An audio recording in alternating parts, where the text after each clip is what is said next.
তীব্র তাপপ্রবাহ ও বৃষ্টিপাত কম হওয়ার ফলে সারা দেশের মতোই স্বাভাবিক হচ্ছে না চাঁদপুরের তাপমাত্রা। আর এই তাপদাহের ফলে বেশি বিপাকে পড়েছে জেলার বোরো ধান চাষিরা। অতিরিক্ত গরমে দিনের বেলা পারছেন না পাকা ধান কাটতে, তাই বাধ্য হয়ে ধান কাটার সময় হিসেবে রাতকে বেছে নিয়েছে চাষিরা।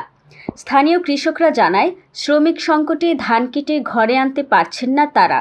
আগে যেখানে 500 থেকে 600 টাকায় শ্রমিক পাওয়া যেত, এখন তীব্র গরমে 800 টাকা মজুরি দিয়েও পাওয়া যাচ্ছে না শ্রমিক। তাই কৃষকরা নিজেরাই রাতের বেলা ধান কাটছেন। রোদ্রে যে তাপ, কেমনে কাজ করে আইছি ধান কাটতে, শিয়ালের সাপের রিক্স বয় আছে, হাত কাটার রিক্স আছে। এই রিক্স নিয়ে অনেক রাত করে ধান কাটতেছি। সকালবেলা রোদের যে তাপ, রোদের ঠেলায় ঘর থেকে বাড়িতে পারি না, এই জন্য আমি রাতে ধান কাটতে আইছি। স্মরণকালের অতিমাত্রায় যে তাপমাত্রা আমাদের দেশে বর্তমানে, এই তাপমাত্রার কারণে কৃষকেরা দিনের বেলা ঘর থেকে বাইর হয়ে একটা দুষ্কর ব্যাপার হয়ে দাঁড়াইছে।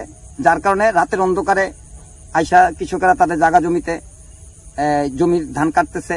আর বিশেষ করে আরেকটা জিনিস প্রবলেম, সেটা হচ্ছে এই যে দিনের বেলায় শ্রমিকরাও মাঠে নামতে রাজি হচ্ছে না। রাতের অন্ধকারে ধান কাটার ভিতরে একটা সমস্যা কৃষকদের দেখা যাচ্ছে, সেটা হচ্ছে এই অতিমাত্রায় শিয়াল এলাকার ভিতরে আছে এবং সাপ বিচ্ছু যোগ, এই ধরনের একটা ঝামেলা অবশ্যই কৃষকদের হচ্ছে। তারপরও কি করার আছে, নিজের ধান তো পেকে যাচ্ছে, আবার কোন সময় যদি দুর্যোগ চলে আসে, প্রাকৃতিক দুর্যোগ, এই জন্য কৃষকেরা এই রাতের অন্ধকারেই ধান কাটতেছে আমাদের এলাকায়। সকালে আসলাম ভাই, সকালে যে রোদের তাপ, বাইরে চলে গেছি, ধান কাটতে পারিনি। চলতি মৌসুমে জেলায় বোরো ধান উৎপাদনের লক্ষ্যমাত্রা নির্ধারণ করা হয়েছে 2,51,963 মেট্রিক টন। তবে টানা তাপদাহে ধানের উৎপাদনে কিছুটা ব্যাঘাত ঘটতে পারে বলে ধারণা করছে কৃষি বিভাগ।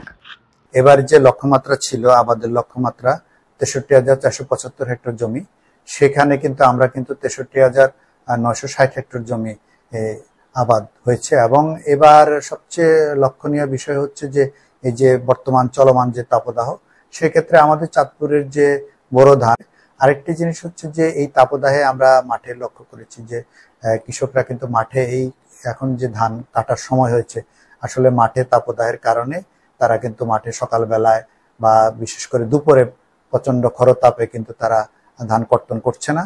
সুযোগ বুঝে কৃষকরা কিন্তু চাঁদের আলোয় রাত্রে এবং যেখানে তাপমাত্রা কম থাকে সেখানে ধান কেটে নিচ্ছে।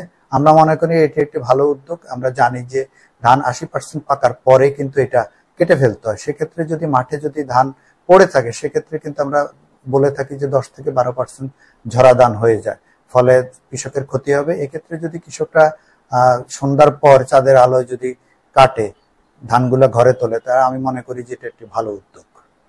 জেলা কৃষি বিভাগের তথ্য মতে চলতি মৌসুমে এ জেলায় 62,650 হেক্টর জমিতে বোরো ধানের আবাদ করা হয়েছে।